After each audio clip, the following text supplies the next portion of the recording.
Pushpa the rise part 1 में हम देख चुके हैं कि पुष्पा राज और भंवर सिंह शेखावत के बीच जंग का ऐलान हो चुका है।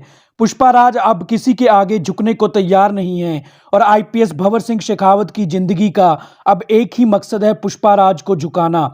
इधर जक्का रेड्डी पुष्पा राज के एहसानों तले दब गया है, क्योंकि जक्का रेड्डी के भाई कोंडा रेड्डी के मरने के बाद भी पुष्पा राज ने सिंडिकेट ग्रुप की लीडरशिप को अपने हाथों में ले लिया है। इसलिए अब जक्का रेड्डी भी पुष्पा राज के साथ ही मिलकर काम कर रहा है। लेकिन मंगलम शिरनू, जो पुष्पा राज को मारना चाहता है, एमएलए के कहने पर चुप बैठा है।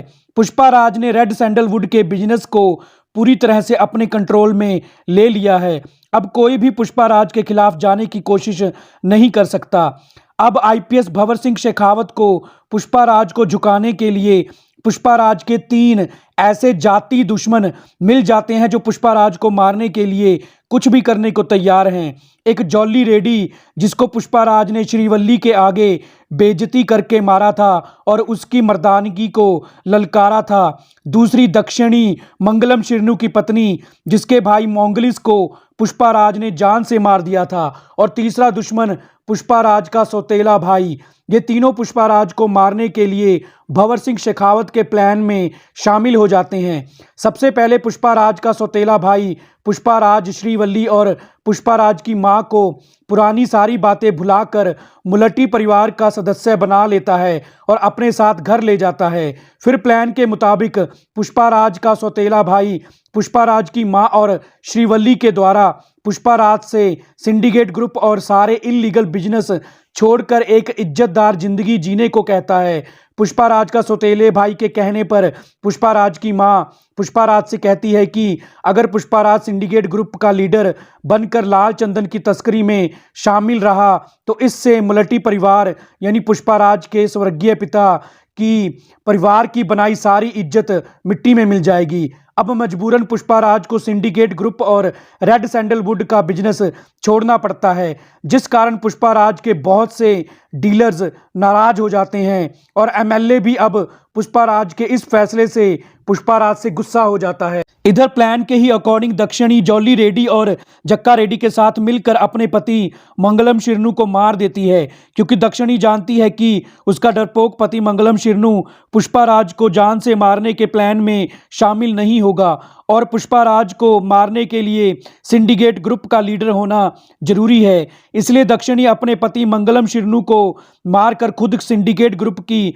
लीडर बन जाती है। अब जक्का रेड्डी और जॉली रेड्डी भी दक्षिणी के साथ मिलकर काम करने लग जाते हैं। आईपीएस भंवर सिंह शेखावत अपने प्लान का लास्ट दाव लगाने को तैयार है। आईपीएस भंवर सिंह शेखावत पहले खुद ही जंगल से लाल चंदन का लाखों का माल लॉरी में लोड करवाता है और लाल चंदन की तस्करी की झूठी रिपोर्ट बनाकर वहां पुलिस की रेड करवा देता है। फिर जब आईपीएस भंवर सिंह के ही कहने पर जॉली रेड्डी और उसके आदमी उस चुराए गए लाल चंदन के माल को पुष्पा राज के घर के पीछे छुपा कर रख देते हैं, तो IPS Bhanwar Singh police force लेकर पुष्पा राज के घर पहुंच जाता है। पुष्पा राज इस बात से अनजान कि उसके घर के पीछे चुराया गया लाल चंदन पड़ा है, पुलिस को घर के पीछे तलाशी लेने से नहीं रोकता। फिर जब पुलिस को चुराया गया लाल चंदन मिल जाता है तो आईपीएस भंवर सिंह शेखावत पुष्पा राज को गिरफ्तार करके पुलिस स्टेशन ले जाता है।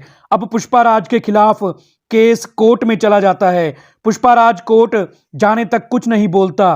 कोर्ट में झूठे गवाह पुष्पा राज के खिलाफ गवाही दे देते हैं। फिर जब पुष्पा राज का सौतेला भाई प्लान के अकॉर्डिंग पुष्पा राज के खिलाफ झूठी गवाही दे देता है तो लोगों को यकीन हो जाता है कि वो चुराया गया लाल चंदन पुष्पा राज ने ही अपने घर के पीछे रखा था। अब एमएलए भी पुष्पा राज का साथ नहीं देता, लेकिन फिर केस में एक ट्विस्ट आता है, क्योंकि पुष्पा राज का लॉयर कोर्ट में बताता है कि जो माल पुष्पा राज के घर के पीछे मिला है वो असली लाल चंदन नहीं है, वो सिर्फ लाल पेंट की हुई लकड़ी है। जांच करने वाले एक्सपर्ट भी कोर्ट में रिपोर्ट जज को पेश कर देते हैं, जिसमें लिखा होता है कि वो असली चंदन नहीं है। ये सुनकर वहां मौजूद आईपीएस भंवर सिंह, जॉली रेड्डी, जक्का रेड्डी और दक्षिणी हैरान हो जाते हैं, क्योंकि उन्होंने तो पुष्पाराज के घर के पीछे असली चंदन छुपा कर रखा था।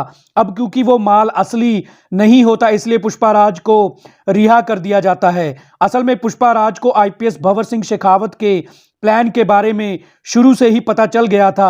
जब पुष्पाराज का सौतेले भाई ने पुष्पाराज को अपने घर रहने बुलाया था, इसलिए पुष्पाराज ने सिंडिकेट ग्रुप छोड़ने का नकली नाटक किया। और जब आईपीएस भंवर सिंह शेखावत ने पुष्पाराज के घर चंदन का लाखों का माल छुपा कर रख दिया, तब पुष्पाराज ने उस असली चंदन को वहां से चेन्नई के सैंडलवुड के डीलर्स मुर्गन को भेज दिया और उसकी जगह पर नकली चंदन अपने घर के पीछे रख दिया।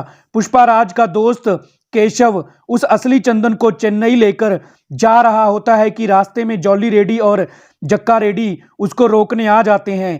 तभी वहां पुष्पाराज आ जाता है। पुष्पाराज जॉली रेड्डी और जक्का रेड्डी को रास्ते में ही मार देता है और माल लेकर चेन्नई पहुंच जाता है। इधर आईपीएस भंवर सिंह शेखावत अपने सारे प्लान को बिगड़ते देख बौखला जाता है और वो पुष्पाराज की मां और श्रीवल्ली को पकड़कर एक सुनसान जगह पर ले जाता है।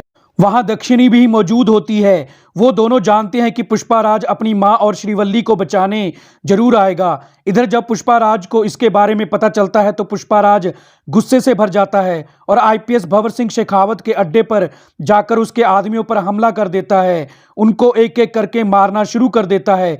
दक्षिणी भी पुष्पाराज के हमले में मारी जाती है। अब आईपीएस भंवर सिंह शेखावत और पुष्पाराज के बीच जबरदस्त फाइट होती है और लास्ट में पुष्पाराज आईपीएस भंवर सिंह शेखावत को मार देता है। अब पुष्पाराज के सभी दुश्मन मारे जाते हैं और पुष्पाराज सिंडिकेट ग्रुप का एक अकेला मालिक बन जाता है। तो दोस्तों, हमारी फैन थ्योरी को पूरा सुनने के लिए आपका थैंक्स।